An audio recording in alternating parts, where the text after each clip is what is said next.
welcome to Business Daily on Trust TV. I'm your host, Chamun Dabeng. Let's talk numbers. We're starting off with the market this morning.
All right, you're welcome back to the show. And once again, my name is Chamun Dabeng. All right, so today we're going to be taking a look at Nigeria's tech sector. Well, Nigeria has been blessed with a huge amount of young people in our society. Now, the youth represent over 60% of our population. And as the country boasts of a young population, we can equally boast of a growing tech sector in the country. Now, the tech sector in Nigeria managed to thrive through the COVID-19 pandemic and actually contributed 15% to Nigeria's gross domestic product, that's our GDP. Now, that is second to only agriculture. Now, this set in motion a trend that that we've seen in the past 5 years. So that was 2016 and 2019, there was an 18% growth between those 2 years. Now, this growth has positioned Nigeria as one of in fact, the largest tech market on the African continent. And we have over 90 tech hubs at this point, and it's just continuously growing. And we also have a vibrant customer base. Now, joining me to talk about the growth of the Nigerian tech sector is software engineer Habib Magaiva. You're welcome to the show. Thank you for having me. Good morning. Great to have you here. Yes, so Nigeria's tech hub is actually one of the most attractive and full of economic potential in Africa, with a plethora of startups, like I said earlier on, and in a country where we're currently struggling with a huge number of unemployed youth. Now, we already know that unemployment rate for Nigeria is 33%. And before we start breaking down and going into youth unemployment itself, I mean, this itself, the tech sector has basically provided a cushion for a lot of young people to fall onto. And it's been, I wouldn't necessarily say it has translated into job opportunities just yet, but it has been something for the Nigerian youth right now. Sure. Now, but what are your thoughts on the current trends of Nigeria's tech sector? Well, for me, I will say it's been very good. Just like you said, during the pandemic, tech was a big thing, not just in Nigeria anyway. Globally, it was a big thing. So people started getting the whole culture of work at home. We always had this culture in tech prior to the pandemic period. And there are a lot of products that really enabled a lot of businesses thrive, especially like fintech. We see fintech moving a whole lot right now. There was a whole boom in the whole pandemic period because everybody had to move their businesses online. Yeah. So fintech now became a big thing. You know, payments. You needed logistics was another thing because you needed to move goods from one place to another, and tech enables these things. So I'll say the pandemic played a big role in enabling tech become big in Nigeria, and so far so good. It's been looking good, and I think in the future it's going to be really big. As a matter of fact, Jobberman actually estimates the sector to grow up to $88 billion. That's by 2027. So there's actually a lot of promise within this sector. But like you said, the pandemic did inspire a lot, but you know, it does come with its own challenges that a lot of people in that area have to face. Now, you talked about fintech being something that has really grown. What next after the pandemic? Because we're moving past that already. We're already in fact, 2021 is already done. We're just a few weeks away from the end of that. Yeah, sure. I think something that the pandemic exposed, I think not just to Africa, generally to the world, is data is very huge, and data is very huge for planning, and tech has a big role to play in gathering data. So I think there will be a huge move towards a lot of data gathering startups, a lot of data planning startups in Nigeria and Africa as a whole. So I see that big shift happening, and I see tech playing a very big role there. All right, so now you talked about fintech. You've talked about, you talked about fintech anyway. Yeah. There is a lot of attention on fintech. There's a lot of attention on information technology and communications and the rest of them. But technology is not just about those sectors. There's so much into it, like robotics and AI, blockchain. Yeah, I think that's the extent of all the things I know when it comes to technology. Yeah. But I do know that there's so many other aspects to technology than just information technology, than just infotech. So why is it that there is this difficulty growing beyond just those areas? Growing just beyond those areas in terms of job employment, or No, touching other areas of technology. Well, I think because tech, I think in Nigeria is relatively new. I think we are seeing a lot of more opportunities opening up in the whole industry right now. So we have other careers playing a role in tech right now. We have the legal part playing a role. We have we have designers and the rest playing a role right now. So I think the whole industry is opening up, and as it opens up, it accommodates other careers to come in, and I think it's going to be a good one moving forward. All right, so we have a video of a digital artist talking about his own outlook on the tech sector. So let's take a look at that. Digital artists, it's anything. Let's look at it like this: the traditional medium of art, right, which contains sculpting, illustrations, maybe pencil work, all of that, right? Done digitally. It means you don't have to do it physically. You don't have to bring pencil and paper or take your chisel and wood. Everything is done digitally. That's digital art. So it covers a wide spectrum, from 3D animation and 3D modeling to graphic design. That's like creating flyers and all of that. In the middle, you have video editing, you have motion graphics design. So all of that spectrum is digital art. Even if I have to say so myself, but it's very profitable, right? And not just because it's tech. It's everything is always about monopoly and excellence, right? I believe, or I think, that if you want to make money, it should be in a place where there are not plenty of people that can do what you do, and there are not plenty of people that can do it better than you do, right? Monopoly always drives prices, because some of the things we do are not magic. It's not that hard, but because there are not many people that can do it, and then there are not many people that can do it as well as you can do it, then you can really drive your prices up, basically. Our technological industry is good, right? But the only thing with our tech is that I think it's the wrong market to focus on right now. If, as as a venture capitalist, if it's somebody that has money that really wants, it's not a startup, a venture capitalist, somebody that really has money that want to throw money into a new sector, I think tech would not be the right, unless it's financial technology, right? You see a lot of persons succeeding there, Kuda, Piggyvest. If it's fintech, it will definitely work because money is a universal goods, right? But the things like social media, or I don't know, I'm not sure. It's not as if I'm trying to say that it's not possible, but I'm not sure, right? I think right now we have not gotten to the place where we should be the one pioneering technology, right? We are, as for now, we are adopters. Whatever the West or the Asians they produce, we adopt. Not because we can't produce, or I'm shortchanging our ability, saying that Nigerians or Africans cannot be in the forefront of technology. Is that we don't have the enabling environment, right? And it's not the government's fault.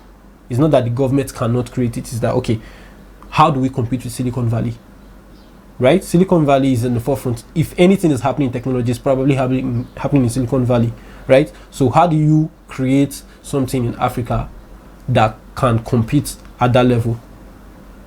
Right? this is not brain power now. It's not individuals that we're talking about. We are talking about the environment.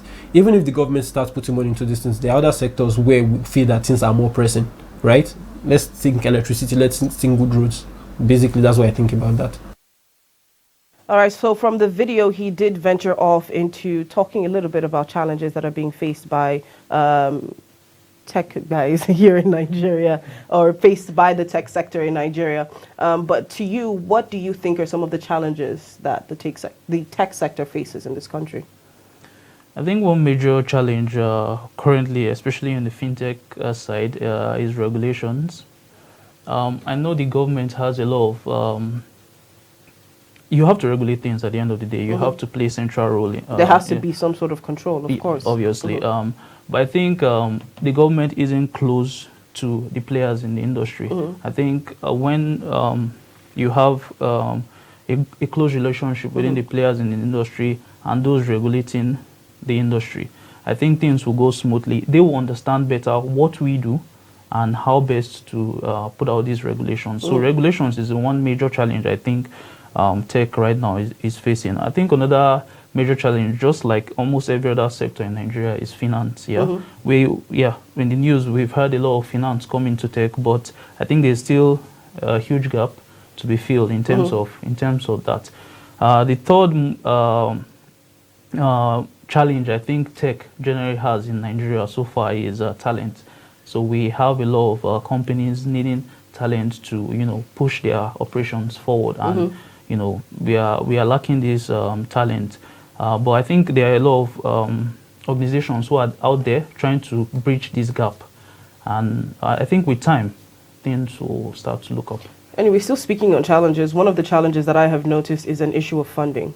Okay, sure. Really, there is a big issue of funding, because even when it comes to the training, I'm very sure you would attest to the amount of money that you have actually spent to put yourself through and make sure that you become a software engineer and develop yourself. A lot of these programs are actually very expensive. And because of that, many people end up going a different route and learning off of YouTube, or, just using smaller programs. I mean, we do have programs in Nigeria. We do have courses in universities or higher institutions within the country. But how much is that knowledge? At some point, there is some sort of a bump. And they would need to call on other people in diaspora to come in and say, okay, can you help out with this? Can you help out with that? But if we had teachers, if we had tutors that had the full, complete knowledge, then they would be able to actually pass that knowledge on to the student. Sure. So that way, talent no longer becomes a problem. There would be a plethora of people with talent.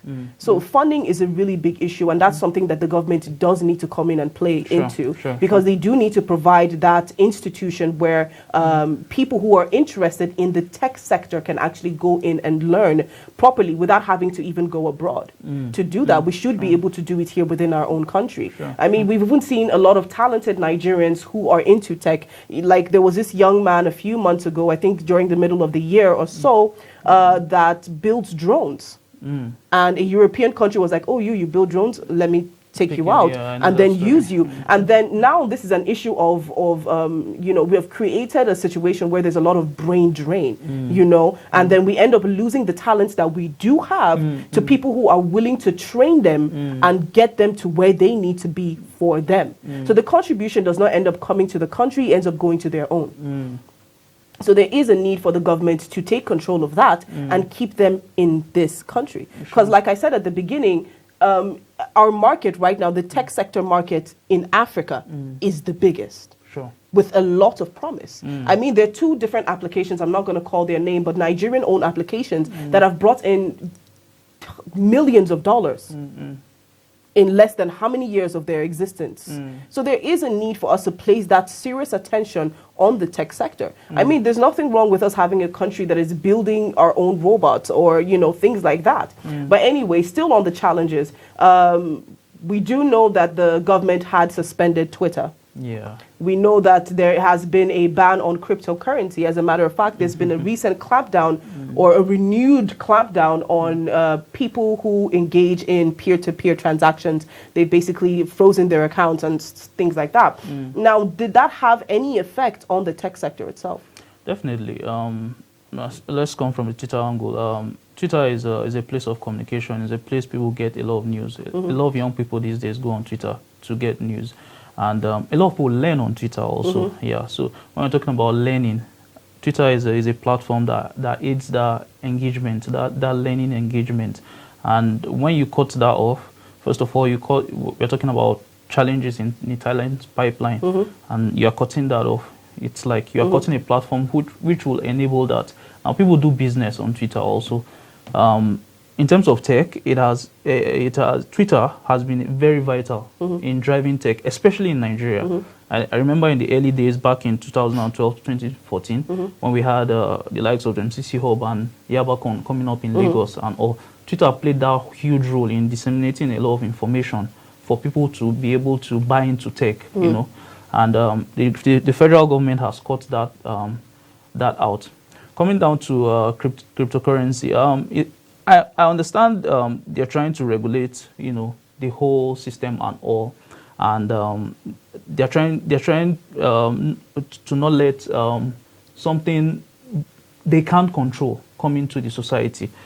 And I think a lot of governments all over the world have had some challenges with cryptocurrencies also. But what I would say is the best way to approach this thing is to understand it first of all. So it's not about, you know, a lot of people, a lot of businesses are surrounded around cryptocurrencies. They have exchanges out there that are surrounded around cryptocurrencies. And you come in and you just throw a ban. You're stopping a lot of businesses. You're cutting the lifeblood of the income of a lot of people, you know, programmers and all, you know.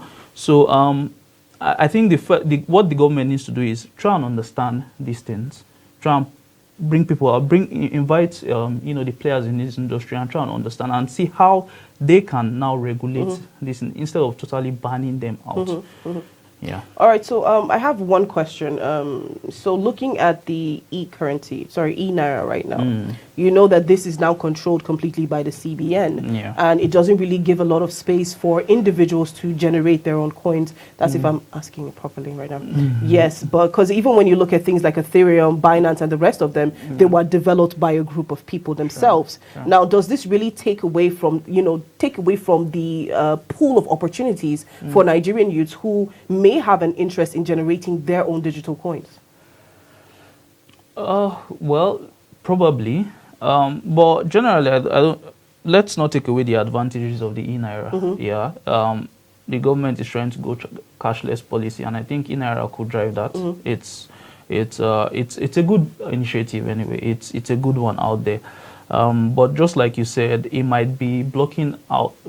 It might be a challenge for other people creating their own cryptocurrencies out there. So you don't just monopolize the market. Yeah, you try and regulate the market while you put out your own solution on there, because competition is always good. You understand? Because if we have only the e-Naira out there and there are no options, I think we'll face a lot of challenges in terms of, you know, how good the product is. But when you have competitors out there, when people have options, I think it helps the market move forward.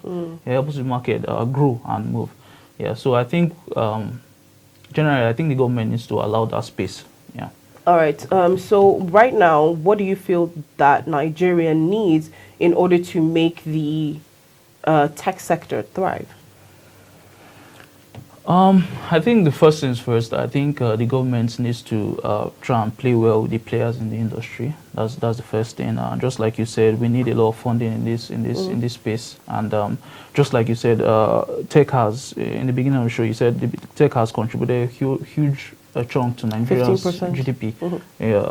So last year means that there is actually promise of more coming in if there are investments, if there are more investments. So I think the government needs to look into how they can come in and play in this industry and grow it, because it will help a lot of it help the GDP. It will help a lot of job opportunities. This government has been talking about growing job opportunities, and tech is a sector which you could actually grow job opportunities like really fast. So I think the government needs to look into these things, try and call the players in this industry, understand what the industry is about, understand what the vision is, try and play into that vision, and try and benefit what they can from All right. space. All right. So my final question now is this. Now, despite the growth of Nigeria's tech sector being the key pillar of the country's new national digital policy and strategy for 2020 and 2030, to 2030 anyway, the Global Competitiveness Report actually places Nigeria 122nd out of 140 countries.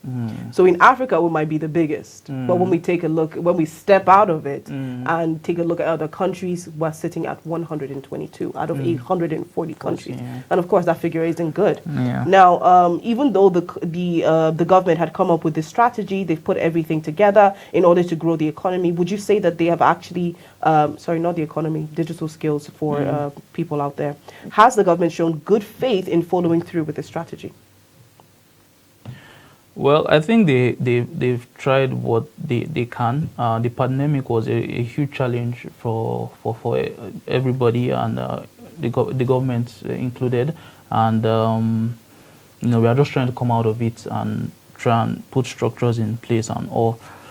I think in terms of on the part of the government, they've tried to play their role, but I think there's still a huge gap. There's still lots they can do, and I think they should put in more efforts in trying to put in these efforts to help, the industry move forward. Okay, one more question. Sure. Do you think that one of the things that's holding us back from actually going fully into the tech sector is a lack of understanding from, some of our officials of, the importance of the tech sector? Yeah, sure. I think that plays a huge role. I've been saying it, that they need to come and understand what the tech sector is all about. So these our officials, our government officials, they don't really understand what's happening. They just think they're a group of young people, because especially in Nigeria, we have a lot of young people in tech. So it seems like there are a lot of young people out there, and there's this correlation between tech and this scam out there. Yeah, so it's very hard to differentiate these two. So it's like tech is this sector they don't understand. People are making money. They don't understand how this monies are coming being in. made. You understand? All right. Unfortunately, we don't have enough time. But yes, before we go, let's just say this. I believe youth unemployment is over 20%. Youth underemployment is also over 20%. Unemployment in general is 33%. So there's something that actually needs to be done. This is a great opportunity for the country, and the government needs to step in and take advantage of it. All right, so we've come to the end of our show for today, and I would like to thank my guests in the studio. Thank you so much, Mr. Habib, for being a part of the show. And to all our viewers out there, thank you so much for watching. Do remember to follow us on all our social media platforms. Look us up on YouTube, Instagram, and Facebook. Just check Trust TV News. You find us there. Well, once again, my name is Chamo Dabeng. Come back again for more Business Daily. Let's talk numbers.